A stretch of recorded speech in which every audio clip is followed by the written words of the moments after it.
Joo, mina olen Artur. Nii, igastahes me oleme täna Võru pargis ja ma ei tea, kui paljud teavad, aga karantiini alguses ma alustasin BMX sõitmist ja ma olen nüüd järjest hakanud pargis ka sõitma ja ma panin tähele, et mul oleks vaja uut istet, säärekaitsmed, et saaks veel edasi areneda ja posti, siis istmele ja nii edasi.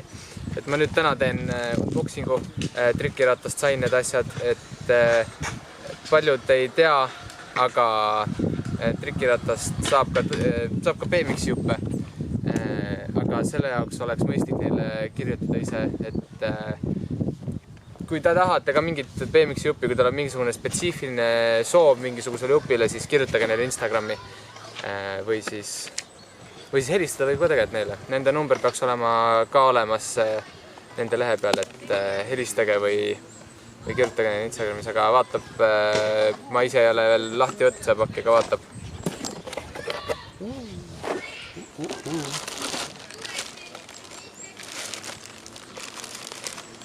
Okay, siin on iste siis.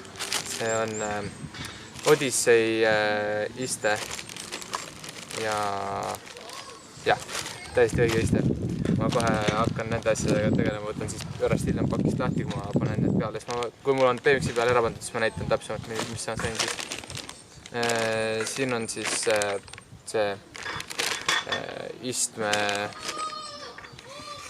post ja uued säärekaitsmed, sest et mul on sääred täiesti läbi pekstud ja ma nägin, et mul oleks nagu mõistlik lõpuks investeering ära teha.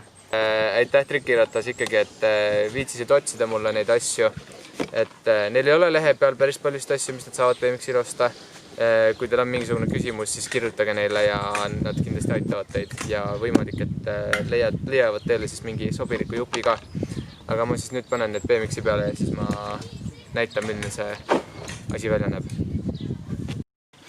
Nii, see oli siis vana iste. Nagu näha, siis seda ei saanud muuta, seda kõrgust. Ta oli püsivalt mitte kõrgust, aga selles mõttes, et seda nurka ei saanud muuta.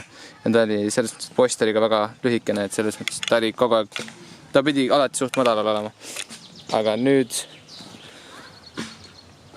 on siis selline. Nagu sina? Jah. Odyssey iste. Ja nagu minu arvates näeb see nüüd ratas palju parem välja ka. Ta täitsa sobib.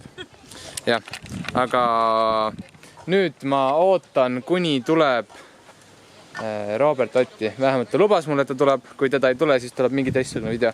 Aga meil oli plaanis koos temaga midagi filmida nüüd siia lõppu.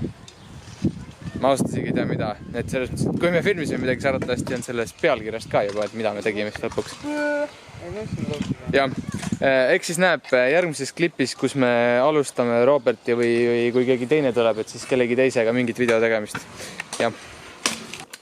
Nii, nüüd tuleb siis selline osa, et ma teen siia väikse BMX-i klippide sellise, kuidas see rav sellise kokku panev mingi editi või montaaži, et Maku palus, et ma teeksin niimoodi, et me lõpuks tegime siis mina, Robert, Maku ja kui ma nüüd õieti tean, siis Kapu kutsuti teda. Meie tegime siis neid klippe, filmisime seal natukene ja et nüüd on tegelikult juba mitu päeva hiljem, et ma ei saanud seda asja filmida, sest et meil sai aku sai tühjaks peale seda, kui me need klipid ära filmisime. Aga loodan, et teile meeldivad need klipid. Järgmine video on tõukerattaga seotud. Täna see filmitud juba ja see tuleb loodetavasti mõne päeva pärast peale seda videot. Et ma ei taha väga järjest postitada. Aga tuleb järgmine video ka ja see on trikirattaga ja see on tõukerattaga seotud. Nii et loodan, et ootate toda videot ka ja loodan, et teile meeldib see video. Nii et pange palun subscribe ja likeige ja followge kindlasti trikiratast ja ma panen ka kõik Instagramid, mis ma saan, kes sõitsid, ma panen nende Instagramid panen ka alla. Nii et minge followge neid, eriti Markust ja Robertit, et Markus on uskumatult tehniline sõitja, et ta tegelikult proovis seal päris mitut asja veel teha, aga ta teeb nii tehnilisi asju, et need on päris raske tal ära teha. Et suur aitäh, Markus, Robert ja Kapu, kes siis aitasid seda videot teha ja Kevin Karva, kes filmis ja jah, loodan, et teile meeldib ja näeme järgmises videos. Peace!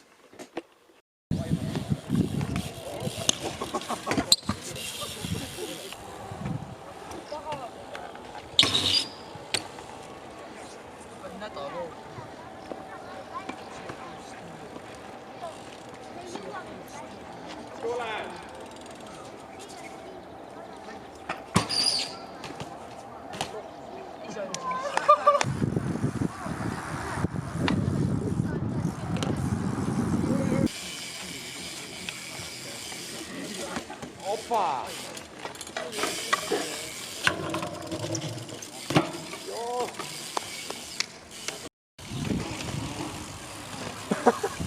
Kellera! Kellera!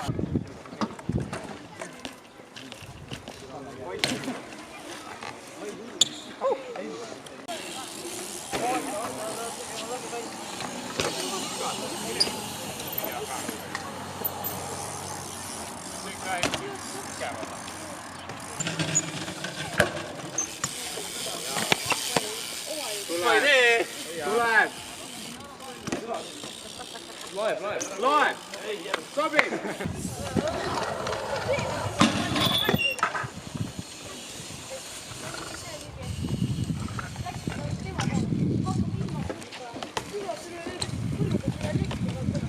Jaa!